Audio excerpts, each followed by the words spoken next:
మహబూబాబాద్ జిల్లా Torrur police station CI Jagadish పై అవినీతి అధికారులు కేసు నమోదు చేశారు. గత అక్టోబర్లో పీడీఎస్ రేషన్ బియ్యం అక్రమంగా తరలిస్తున్న లారీని పోలీసులు సీజ్ చేశారు.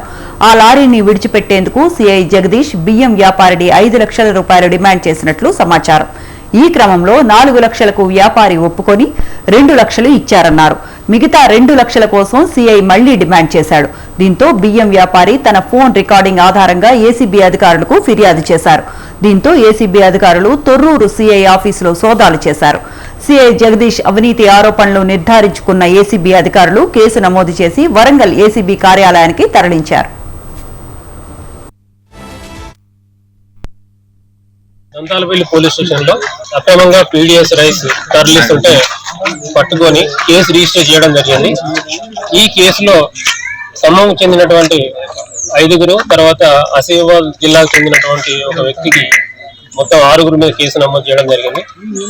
అయితే ఆసిఫాబాద్ సంబంధించిన వ్యక్తి సిఐ గారు పిలిపించి తనకు 5 లక్షల రూపాయలు ఇవ్వమని డబ్బులు డిమాండ్ చేసిండు. ఆ 5 లక్షల్లో 3వ తారీఖు నాడు 2 లక్షలు తీసుకున్నాడు.